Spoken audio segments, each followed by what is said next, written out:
Welcome back to EC classes.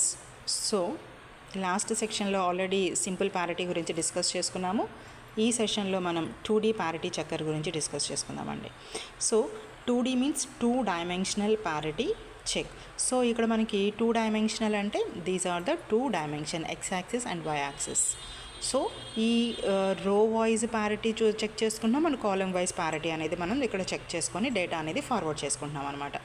So ఇక్కడ చూడండి, ఇక్కడ మనం ది ఒరిజినల్ డేటా కింద మనం ట్రీట్ చేస్తున్నాం. D1, D2, D3, D4 are the original data. So ఈ ఒరిజినల్ డేటాని నేను ఈ విధంగా just this is an example, only the example. మీరు ఇష్టం వచ్చిన ఎగ్జాంపుల్ మీరు ఇక్కడ కన్సిడర్ చేసుకోండి.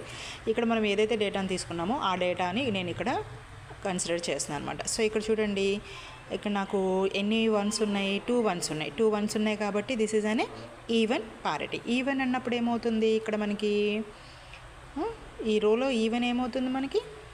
ఈవెన్ అంటే మనం ముందు చెప్పుకున్నాం కదా, ఈవెన్ ప్యారిటీ అంటే 0 అని, ఆడ్ ప్యారిటీ వచ్చినప్పుడు 1గా ట్రీట్ చేస్తాం. సో ఇది ఈవెన్ కాబట్టి ఇక్కడ 0ని రీప్లేస్ చేస్తాం అనమాట. నెక్స్ట్ చూడండి, 1, 2, 3 వన్స్ ఉన్నాయి. 3 వన్స్ ఉన్నాయి కాబట్టి ఇక్కడ మనకి ఆడ్ ప్యారిటీ కాబట్టి 1 వస్తుంది. అలాగే ఇక్కడ కూడా 3 వన్స్ ఉన్నాయి కాబట్టి ఆడ్ ప్యారిటీ 1. ఇక్కడ 2 వన్సే ఉన్నాయి కాబట్టి ఈవెన్ ప్యారిటీ కాబట్టి ఇక్కడ మనకి 0 వస్తుంది. సో ఇక్కడ మనం రో వైజ్ని క్యాలిక్యులేట్ చేయడం అయిపోయింది. ఇప్పుడు కాలమ్స్ చూడండి, ఈ కాలం చూడండి, ఫస్ట్ 1, 2 ఉన్నాయి. 2 వన్సే ఉన్నాయి కాబట్టి ఈవెన్ ప్యారిటీ అంటే 0. ఇక్కడ 1, 1, 1, 2, 2 కాబట్టి ఈవెన్ అంటే 0. ఇక్కడ కూడా 2నే ఉన్నాయి కాబట్టి 0. ఇక్కడ 1, 2, 3, 4. ఇక్కడ కూడా మనకి ఎన్ని ఉన్నాయి? 4 వన్స్. 4 వన్స్ అంటే 4 అనేది ఈవెన్ నెంబర్ ఆఫ్ వన్స్ కాబట్టి మనకి ఇక్కడ కూడా 0నే వస్తుంది అన్నమాట. సో ఇప్పుడు ఈ రో చూడండి, 0, 0, 0, 0 ఉన్నాయి అంటే నో వన్స్. వన్స్ అనేది లేవు, ఆల్ జీరోసే ఉన్నాయి. 0 వన్స్ ఉన్నాయి అంటే ఏంటి మనకి? అది ఈవెన్ ప్యారిటీ కాబట్టి ఈ ప్లేస్లో మనకి 1 అనేది వస్తుంది అన్నమాట. సో ఇట్లాగా ముందు క్యాలిక్యులేట్ చేసేసుకుంది. ఇలా క్యాలిక్యులేట్ చేసుకున్న దాన్ని డేటా ట్రాన్స్మిషన్ ఎలాగా ఫార్వర్డ్ చేస్తుంది చూడండి. Data to be send, data to be transmit or data to be send అంటే నెక్స్ట్ డెస్టినేషన్కి ఫార్వర్డ్ చేయాలి సోర్స్ నుంచి. సో ఎలాగా యాడ్ చేసి ఇది ఫార్వర్డ్ చేస్తుంది అని అంటే, ఇది ఒరిజినల్ డేటాతో పాటు ఈ రో వైజ్ డేటాని కూడా ఇక్కడ యాడ్ చేసి ఫార్వర్డ్ చేస్తాం. సో ఒరిజినల్ డేటా ఎంత? 1010. సో 1010 ఈ 0ని ఇక్కడ యాడ్ చేస్తున్నాం. అలాగే నెక్స్ట్ D2, ఇది D1, D2, D3, D4. D2 ఎలాగుందో చూడండి, 1101. సో 1101 ఇక్కడ మనకి ప్యారిటీ ఎంత వస్తుంది? 1 వస్తుంది. Next 3 once 0. నెక్స్ట్ ఇక్కడ 1 వచ్చింది, ఆ 1ని ఇక్కడ యాడ్ చేస్తుంది. నెక్స్ట్ 1001. సో 1001 అండ్ ఇక్కడ మనకి ఎంత వచ్చింది? ప్యారిటీ చెక్ 0 వచ్చింది కాబట్టి 0ని యాడ్ చేసి పంపిస్తుంది. సో ఈ విధంగా డేటా 1, డేటా 2, డేటా 3, డేటా 4ని ఫార్వర్డ్ చేస్తూ అండ్ అంటే రో వైజ్న ఇది చెక్ చేసుకుంటుంది, అట్ ది సేమ్ టైం కాలమ్స్ది కూడా చెక్ చేసుకుంటుంది అనమాట. ఆ కాలమ్స్ది ఇక్కడ లాస్ట్లో యాడ్ చేసి ఫార్వర్డ్ చేసుకుంటుంది.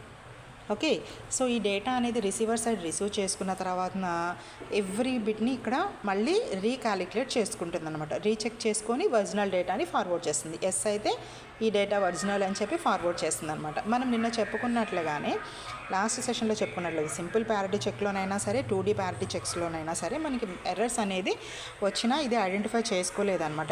ఇది బిగ్గెస్ట్ డ్రాబ్యాక్ అనమాట. ఎలాగ చెక్ చేసుకోదు అని అంటే, ఫర్ ఎగ్జాంపుల్ నిన్న సింపుల్ ప్యారిటీ చెక్స్లో మనకి 10101 అని ఉంది. 1 ఆడ్ ప్యారిటీ కాబట్టి ఇది ఓకే. ఇక్కడే మనము ఒకవేళ ఈ బిట్టు కూడా చేంజ్ అయింది అనుకుందాం. ఇక్కడ చూడండి, ఈ 0 ప్లస్ 1, ఈ 0 ప్లేస్లో కూడా 1 అనేది వచ్చింది అనుకోండి. అంటే 1, 1, 1, 1, 1 ఈ డేటా అనేది ఎక్కడో చోట కరప్ట్ అయిపోయి ఇక్కడ వరకు వచ్చింది అనుకుందాం. అంటే ఎర్రర్ వచ్చింది అనుకుందాం. ఇక్కడ ఎంత వస్తుంది?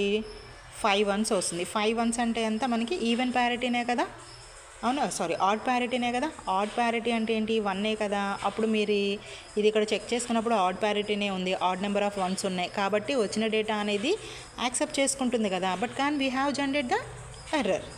సో ఇది ఇలా చెక్ చేయలేదన్నమాట. సో అలాగే దీనిలోనైనా సరే టూ డైమెన్షనల్ ప్యారిటీ చెక్కర్లో కూడా సేమ్ ప్రాబ్లం అనేది వస్తుంది. మనం ఇందాక మాట్లాడుకున్నట్లుగానే ఇక్కడ 0 ఉంది కాబట్టి రిసీవర్ సైడ్లో ఫర్ ఎగ్జాంపుల్ ఇవి రెండు వన్స్ అయినా కూడా నో చేంజ్, సేమ్ అంటే ఒరిజినల్ డేటానే అనుకుంటుంది, కానీ అది రాంగ్ అవుతుంది కదా. అట్లాగే ఒకవేళ ఇది 0 అయింది అనుకోండి, ఈ 2 బిట్స్ 0 అయిపోయినాయి అనుకోండి, అప్పుడు మనకి 1 కరెక్టే ఉన్నట్టే కదా. అలా మనకి ఇక్కడ కూడా మనకి ఈ ప్రాసెస్ కూడా వర్కౌట్ అవ్వదన్నమాట. So this is about the two dimensional parity.